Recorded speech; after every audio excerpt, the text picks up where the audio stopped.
اللہ کے پیارے ہوتے ہیں نا، اللہ تعالیٰ ان کو جانوروں کے ذریعے سے بھی مدد دیتا ہے، جانور بھی ان کی مدد کرتے ہیں۔ ایک بزرگ فرماتے ہیں کہ میں ایک راستے سے گزر رہا تھا، میں نے کیا دیکھا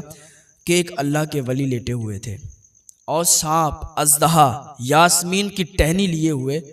اور ان کے اوپر سے مکھی کو ہٹا رہا تھا، مکھیاں لگ رہی تھیں، ہٹا رہا تھا، اور وہ آرام کر رہے تھے، سو رہے تھے۔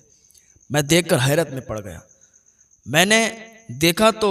بڑا عجیب لگا کہ ایک اژدہا جو کہ انسانوں کا کھلا ہوا دشمن ہے اور وہ ایسا کام کر رہا ہے۔ تو جب اتنا میں سوچ ہی رہا تھا تو اللہ تعالیٰ نے اسے بولنے کی طاقت عطا فرمائی، قوت گویائی عطا فرمائی، تو وہ اپنی زبان سے کہنے لگا، اے شخص مجھے دیکھ کر پریشان کیوں ہو رہا ہے؟ جب اتنا اس نے کہا تو میں نے کہا کہ میں اس لیے حیران ہوں کہ تم ایک انسان کی مدد کر رہے ہو، ان کی مکھی ہٹا رہے ہو، اور اس سے زیادہ تو اس پر حیرت زدہ ہوں کہ تم بول بھی رہے ہو۔ تو کہتا ہاں، اللہ تعالیٰ نے مجھے بولنے کی طاقت عطا فرمائی ہے، لیکن تمہیں شاید یہ نہیں معلوم، میں ان لوگوں کا وفادار ہوں جو اللہ کے وفادار ہیں، لیکن میں ان لوگوں کے لیے خطرناک ہوں